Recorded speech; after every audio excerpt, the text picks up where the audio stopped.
구약의 3대 절기는 유월절, 오순절, 초막절입니다. 이게 신약과 연결돼서 아름답게 열매를 맺는데요. 유월절의 사건은 예수님의 십자가 부활로 연결되고요.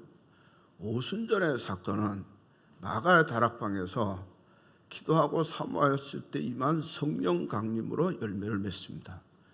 또 초막절의 모습은 성령으로 충만한 공동체가 성령의 아름다운 삶의 열매들을 거두면서 연결이 되는 걸 볼 수 있습니다. 대체적으로 교회들이 그저 사순절, 부활절은 중요한 줄 알고 잘 지켰습니다. 그런데 상대적으로 오순절, 성령 강림절, 초막절은 조금 소홀히 한 느낌이 있습니다. 왜 그러냐? 로마 가톨릭 교회의 영향이다, 이렇게 말할 수 있습니다. 사순절은 원래 40일이 아니고 40시간입니다. 예수님이 무덤에 있었던 40시간을 기념했어요. 그러다가 3세기쯤에 와서 6일이 되었고, 그리고 1년 365일에 10분의 1인 36일이 됐다가 8세기경에 40일이 됐습니다. 그러니까 사순절을 지키는 기간이 40시간에서 40일로 늘어나서, 특별히 이 사순절 기간은 금욕의 기간으로, 그래서 결혼도 절제하는 그런 기간이었습니다. 그래도 뭐니 해도 기독교의 중심은 부활입니다. 사순절은 우리의 욕망을 절제하고 우리의 죄를 정죄하는 그런 기간이라면, 부활절은 예수의 부활로 우리도 부활의 약속과 동참의 기쁨을 갖고 소망을 갖는 그런 절기입니다. 그래서 초대교회는 부활절 이후에 성령 강림주일까지 50일 동안 기쁨의 50일로 정하고 지켰습니다. 그래서 이웃과 함께 축제하고 즐거워했던 그런 기간입니다. 지금 와서 가만히 보면 교회가 소홀히 했던 것을 다시 회복해야 되는데, 그 중에 중요한 건 뭐냐? 오순절 성령 강림 사건입니다. 오순절 날 성령이 임했습니다. 그것이 사실은 절기로 보면 오늘입니다. 그래서 오늘이 성령 강림 주일입니다. 성령이 이 땅에 임하면서 인간에게는 큰 축복이 임했습니다. 하늘부터 성령이 우리 가운데 임했습니다. 예수님이 부활하고 승천하실 때 제자들에게 너희는 기다려라, 몇 날이 못 되면 너희에게 성령을 주실 것이다, 약속을 했습니다. 그래서 제자들이 회심으로 기도했는데 열흘째 되는 날 성령이 그들을 감싸기 시작했습니다. 하나님의 영이, 그리스도의 영이 그를 온전히 지배했습니다. 그래서 오순절 성령의 강림 사건은 하나님의 영이 우리한테 임했다고 하는 거죠. 하나님의 영이 우리를 사로잡는다고 하는 거죠. 기독교는 사실은 영적인 종교입니다. 불교와 유교는 그저 이성적인 종교라고 할 수 있습니다. 그래서 연구하고 합리적이고, 그리고 깨닫고 이런 거 수양하고, 이게 중요한데, 사실은 기독교는 그렇게 합리적으로 되는 게 아닙니다. 오히려 역설적으로 받으라, 믿으라, 얻으라, 이게 많습니다. 왜 그러냐? 영적인 종교거든요. 그래서 정말로 기독교 신앙에서 중요한 거는 뭐냐? 그리스도의 영이 우리 가운데 임해서 우리를 사로잡는 게 중요합니다.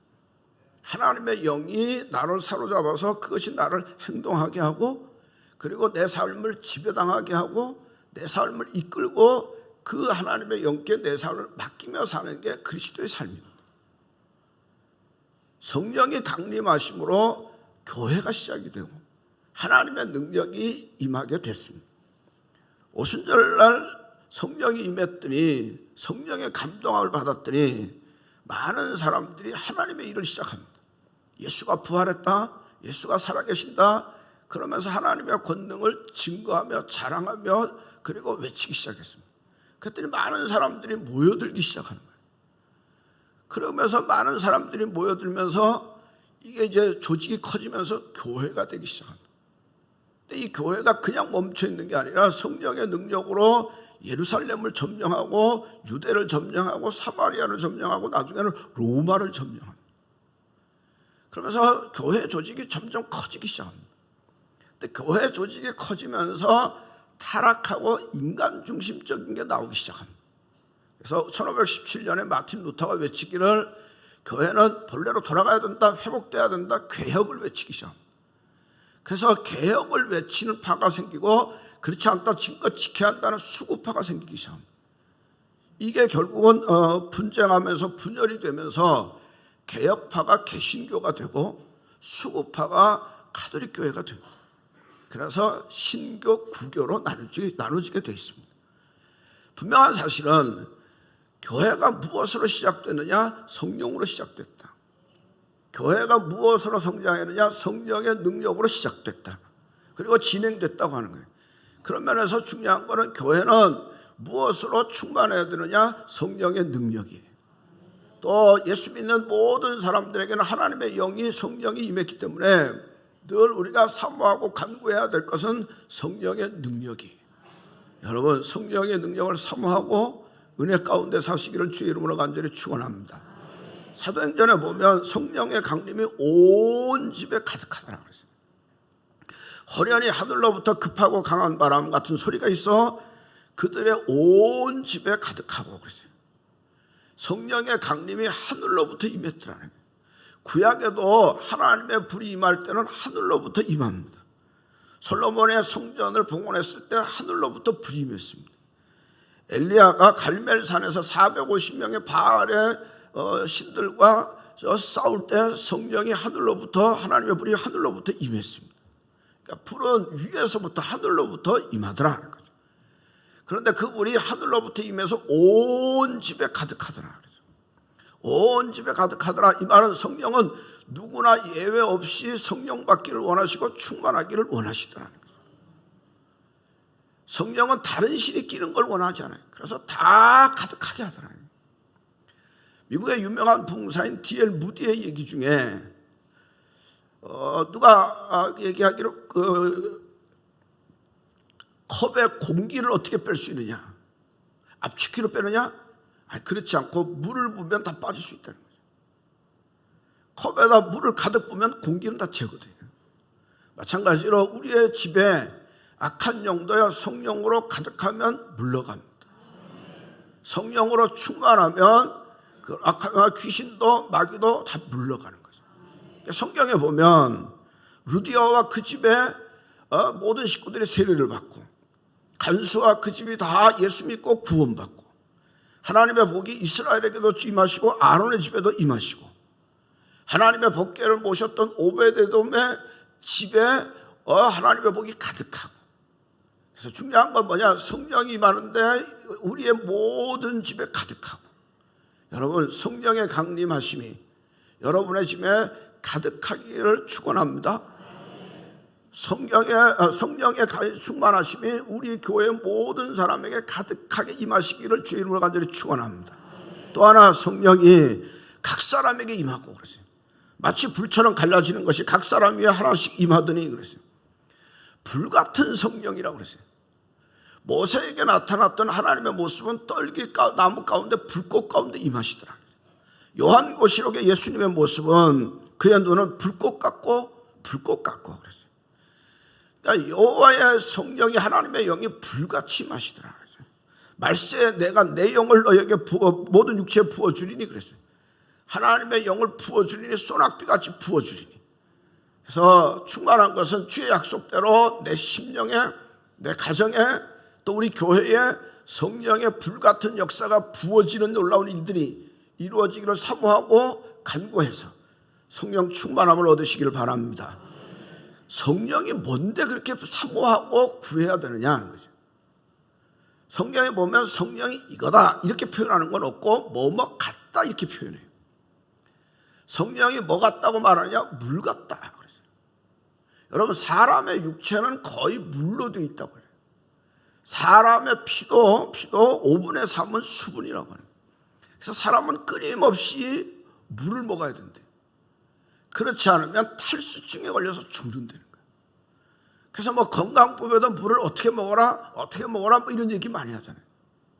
제가 아는 상식 중에 하나는 약을 많이 먹는 분들은 공백기에 물을 많이 먹는 게 도움이 된다고 그래요. 따라서 물을 늘 채워야 돼요. 그렇지 않으면 갈증이 생겨서 탈수증이 생겨요. 근데 인간에게 정말로 무서운 건 뭐냐? 영혼의 갈증이, 영혼의 탈수증이에요. 이건 사람에게만 있어요. 사람에게는 채워도 채워지지 않아요. 그래서 늘 가래요. 늘 부족해요. 그래서 사람들이 그거를 채워보려고 권력을 쫓아가요. 그래서 권력으로 채워보려고 하는데 잘 채워지느냐? 그렇지 않아요. 짐승은 힘을 가지고 한 번 지배하면 그 끝이에요. 근데 사람은 한 번 지배하는 게 아니라 계속 지배하고 영원히 지배하려고. 인간의 역사를 가만히 놓고 보면 권력 투쟁의 역사예요. 그리고 그거 얻는 건 놓지 않으려고 싸움하는 모습이에요. 근데 그 권력이 가람을, 인간의 영혼의 가람을 채워주느냐? 그렇지 않더라고요. 사람들은 물질로 채우려고 해요. 짐승은 배고플 때 잡아먹지만 배부르면 안 건드리는 거예요. 다른 짐승이 먹어도 그냥 상관하지 않는데, 근데 사람은 배고플 때도 먹고 배 부를 때도 먹고, 나만 먹고 남이 먹는 건 꼴을 못 보고, 그래서 쌓아두고 축적하고 저장하고 오래 간직하려고 하는 모습이 인간의 모습이에요. 어떤 분이 주식 투자를 열심히 했어요. 눈만 뜨면 신문에 주식란을 봐요. 그래서 주식 동향에 따라서 울고 웃는데요. 어느 날 꿈을 꿨어요. 근데 꿈을 꿨는데 해변을 걷다가 요술 램프를 주었는데 그 요술 램프의 요정이 내 소원이 뭐냐 그러더래요. 내 소원은 1년 후에 신문을 구해달라고 그러더래요. 그래서 1년 후에 신문을 딱 구해줬더니 주식 동향이 나오더래요. 그래서 아주 미소를 싹 쳤대요. 앞으로 1년 후에는 이거 올라가고 이거 내려가는구나, 여기 투자하면 되겠구나, 환히 보이더래요. 그래서 기분이 너무너무 좋았는데 다음 페이지를 딱 넘겨봤는데 거기 부고란에 있는데 이름이 이상하더래. 자기 이름이 있더래. 이게 인생이에요. 제가 알파 때도 그런 얘기를 하는데, 사람이 1억을 벌면 얼마를 벌고 싶고? 10억을 벌고 싶고, 10억을 벌면 얼마를 벌고 싶고? 100억 벌고 싶대요. 그러다가 죽는데 채워지지 않는다는 거예요. 권력으로도 인간의 영혼의 가람이 물질로도 채워지지 않고 권력으로도 채워지지 않고, 사람들은 명예로도 채우려고 해요. 이름을 알리고 싶고 이름을 높이고 싶어 하죠. 근데 예수 믿으면서도 그런 경우들을 가끔 있어요. 그래서 땄다 그래요. 권사 따고 장로 땄다. 따는 게 중요한 게 아니잖아요. 뱃사공이 망망대 바다를 나룻배로 건널 때 목이 마른다고 바닷물 먹으면 안 돼요. 왜? 목이 마른다고 물이라고 아무 물 먹으면 목이 더 가려서 죽어요. 우리가 이 땅에 사는 동안 영혼의 가람 때문에 채우려고 바닷물 같은 거 먹는다고 채워지지 않아요. 하나님 우리에게 약속한 것은 뭐냐? 내가 너에게 생수를 주리니 내가 주는 물은 영원히 목마르지 아니하리니 내가 너에게 이 물을 너에게 허락하여 주리라. 나를 믿는 자에게 생수의 강이 흘러넘치리라. 내 배에서 생명의 강이 흘러넘치리라. 이게 주의 약속인데, 그 생수가 뭐냐? 성령이에요. 여러분 성령 충만하시길 바랍니다. 성령이 우리 가운데 넘치면 생수의 강이 흘러넘치는 것처럼 촉해요. 만족해요. 권력이 다함이 있느냐? 다함이 없어요. 물질이 다함이냐? 다함이 없어요. 그러나 하나님의 영이 우리를 사로잡으면, 성령이 우리를 사로잡으면 다함이 있고 부족함이 없고 촉하고 감사와 찬양이 넘치게 되는 줄로 믿으시고, 여러분 물같은 성령이 여러분에게 임해서 촉함이 가득, 만족함이, 감사가 넘치는 축복의 삶이 되시기를 주의 이름으로 간절히 축원합니다. 성령은 뭐와 같으냐? 기름 같다고 그랬어요. 마태복음 25장에 보면 천국을 설명하는 중에 열처녀 비유를 얘기해요. 열처녀가 다 등불을 준비하고 기름을 준비해야 돼요. 근데 5명은 등불은 준비하는데 기름이 없고 5명은 기름도 다 준비했어요. 그래서 기름을 준비한 처녀를 지혜로운 처녀, 준비 안 한 처녀를 미련한 처녀라고 해요. 여러분 우리가 신앙생활을 하면서 등은 있는데 기름이 없으면 미련한 신앙이 돼요. 내가 예수를 믿는 믿음은 있는데 성령의 기름이 없으면 미련한 신앙이 돼요. 야고보에서 분명히 말씀하기를 병든 자가 있느냐 너희는 기도할지어다 의인의 간구는 역사하는 힘이 크다 그랬어요. 그런데 기도할 때 뭐를 바르고 기도하느냐? 기름을 바르고 기도하라. 그러니까 주께서 성령의 기름을 내가 바르고 하면 성령이 우리를 치료하신다고 합니다. 우리 교회는 알파 코스를 19회 했어요. 한 10년 넘었어요 벌써. 그러니까 사실 한 교회에서 한 프로그램을 10년 이상 하는 건 쉽지 않아요.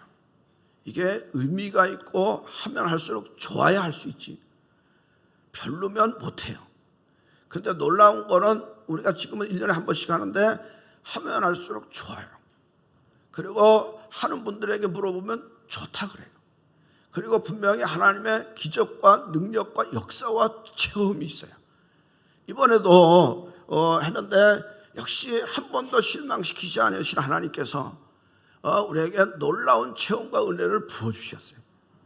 남자분들이 거의 얘기하기를 주말 수양회 때 기도하고 간구할 때 성령이 불같이 임하더라고요. 이게 어디 가서 체험이 돼요.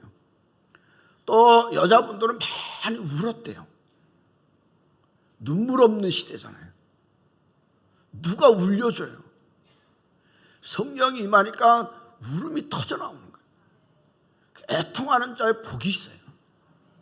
더 놀라운 거는 하나님이 병든 자를 치료하시더라. 소화가 안 돼서 밥을 못 먹었는데 밥이 먹고 소화가 된다는 거예요. 또 여자들 하혈이 한 달이 돼도 멈추지 않았는데 성령이 불같이 임하고 나니까 멈춰지더라고요. 또 제가 이분은 이름 소개해도 돼. 이상래 집사님은 간접적으로 들어서 소리 났다. 그래서 제가 수요일 저녁 예배 끝나고 불렀어요. 뭐 어떠냐 그랬더니 손이 이쪽이 뭉그러졌어요. 그래서 이게 손이 이게 뭉쳐지지 않고 벌어진대. 그리고 이게 안 된대. 그런데 이게 붙어지고 이렇게 된대. 궁금하면 내가 이름을 가르쳐줘서 이상래 집사님. 분명히 손으로 한 7, 8개월 됐는데 이게 손 기능이 회복되는 거 병원 치료해도 쉽지 않아요. 그런데 본인이 기도하기를 성령에 불러 치료해달라고 기도했더니 불같은 성령이 그에게 임했더니 기름 같은 성령이 그에게 임했더니 병만은 물러가고 치료되고 회복하게 하여 주시더라. 여러분 병들어 낙심하지 마시고 성령의 충만함을 얻으시기를 바랍니다. 성령이 만져주시기를 바랍니다. 성령이 치유하시고 병마에서 물러가게 하시는 줄로 믿으시길 바랍니다. 성령은 비둘기같이 임하더라. 요단강에서 예수님이 세례를 받을 때 성령이 비둘기 같은 모양으로 임하더라. 하나님의 평강이 그에게 임하더라고 하는 거죠. 주님 우리에게 말씀하기를 내가 너에게 평안을 주노니 내가 주는 평안은 세상이 주는 것 같지 않다고. 우리는 평안함을 얻기를 원하는데 그 평안함을 얻는 비결이 어디냐? 근심거리가 없어지면 평안할 줄 알아요. 그런데 여러분 근심거리가 없어지면 또 다른 근심거리가 생겨요 안 생겨요? 생겨요. 그래서 인생은 근심거리가 계속되는 거예요. 또 하나 생각되기를 그 근심거리를 짓누르는 뭔가 큰 게 주어지면 평안함을 얻을 거로 생각을 해요. 그것이 사람일 수도 있고 환경일 수도 있고 일일 수도 있는데 근데 분명한 거는 그 근심거리를 누르는 뭐가 있다가도 그게 금방 안개같이 사라져요. 평안은 얻는 게 아니에요. 평안은 관계를 통해서 얻는 거예요. 평안은 누구와의 관계냐? 성령과의 관계를 통해서 얻는 거예요. 여러분 성령이 함께 하시면 하나님의 성령이 우리에게 평안함을 주시는 줄로 믿으시라. 여러분 인생에 사는 동안 환난과 고난이 없어지기를 원한다. 그 꿈이에요. 바다에 풍랑이 없어지기를 원한다. 그거는 꿈을 버리세요. 바다에는 늘 파도가 있고 풍랑이 있어요. 인생에는 환난과 곤란이 있어요. 맑은 날이 있고 어두운 날이 있어요. 형통한 날이 있고 곤고한 날이 있어요. 하나님이 주시는 평안함은 곤고와 환난이 없어지는 것이 아니라 환난 중에도 주시는 평안함이에요. 풍랑이 있는 바닷속에서도 배 안에서 주무시는 예수님의 평안함, 사자굴 풀무불 속에서도 담대할 수 있는 평안함, 이 평안함이 어디에 있느냐? 보혜사 성령이 우리를 도우시고 위로하시고 함께해야 주시는 평안함이, 이 평안함이 여러분에게 충만하시기를 바랍니다. 예수님의 제자들을 보세요. 베드로는 성령이 충만하기 전에는 두려워 떨었어요. 그런데 성령의 충만함을 얻은 다음에는 감옥에서도 평안하게 잠을 잤어요. 예수님의 제자들은 앞길이 없었어요. 앞길이 없었어요. 불안해서 죽을 수밖에 없는 거예요. 그런데 그들에게 성령이 함께하니까 담대했어요. 그래서 부활하신 예수님의 제자들에게 첫 번째 하시는 말씀이 성령을 받으라, 성령을 받으라고 하는 거예요. 왜? 성령을 받아야 평안하니까. 오늘도 주께서 여러분에게 말씀하기를 성령을 받을지어다, 성령을 받을지어다, 성령으로 충만할지어다. 왜? 성령이 나로 평안하게 하시고, 우리가 이 땅에 사는 동안 우리를 두렵게 하고 불안케 하는 것들이 많이 있다고 할지라도 성령이 나와 함께 하시고 나를 붙들어 주시면 평안하고 강건하게 하시는 줄로 믿으시고, 성령 안에 평안하시기를 주의 이름으로 간절히 축원합니다. 마지막으로 성령은 바람 같고 불 같다고 그랬어요. 그래서 그 바람 같다고 하는 건 어디서 날아오는지 몰라. 자유로움이. 바람 같다고 하는 건 힘이 있고 능력이 있다고 하는 거예요. 성령이 임하는 곳엔 놀라운 권세와 능력이 있다고 하는 거죠. 에스겔 37장에 보면 에스겔 골짜기를 보니까 마른 뼈들이 다 죽어갔어요. 그런데 하나님의 생기가 부러지니까 그 뼈들이 살아나서 군대가 되더라. 인생의 마른 뼈같이 다 죽었다 없어진다고 할지라도 하나님의 생기가 불어지면 성령이 임하면 살아나고 회복될 줄로 믿으시라고 합니다.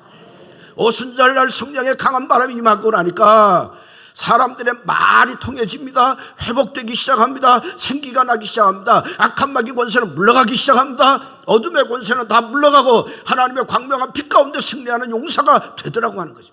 여러분, 사람의 힘으로 하는 게 아니라 하나님의 영이 하는 줄로 믿으시라. 성령이 하는 줄로 믿으시라. 성령을 사모하시기를 바랍니다. 성령 안에 사시기를 주의 이름으로 간절히 축원합니다. 우리나라 1907년에 대부흥운동이 일어났어요. 그때요, 기도하는데 저녁 7시부터 새벽 2시까지 기도하는데 사람들이 통회하고 자복하는 기도 소리가 지붕을 날아갈 정도래요. 여러분, 오늘 우리가 그렇게 기도해 봤나 이 말이에요. 오늘 얼마나 기도해 봤나, 얼마나 사모해 봤나. 기도하는 만큼, 사모하는 만큼 성령의 강한 역사가 임하는 줄로 믿으십시오. 간증집에서 본 건데요, 어떤 남자분이 심한 알코올 중독에 살았어요. 돈만 생기면 술 먹는 거예요.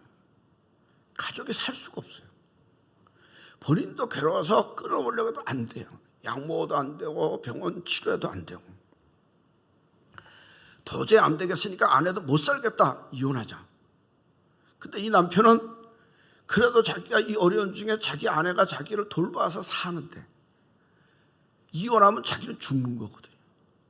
그래서 아주 무릎 꿇고 빌어도 부인이 아주 단호해요.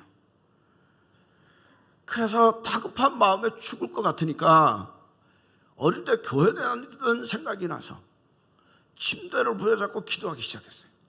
하나님, 살려주세요. 나 좀. 예수 이름으로 기도하는데 살려주세요. 나 이제 죽게 됐습니다. 내 아내도 나를 버리고 다 버렸습니다. 나 죽습니다. 얼마나 간절하게 몸부림치면서 소리질러 기도하는데, 그런데 놀라운 거는 막 기도하다가 혀가 꼬부러지더래. 이게 뭐예요? 방언하기 시작한 거야. 하나님 급하니까 그냥 성령 세례를 그에게 주신 거야.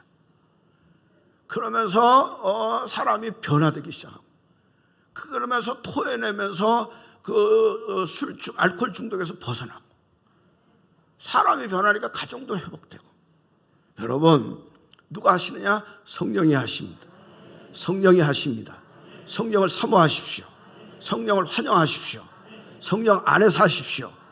그러면 그 성령이 여러분의 삶과 가정과 교회를 새롭게 하시고 권능 있는 역사가 이루어지게 하시는 줄로 믿으시길 바랍니다.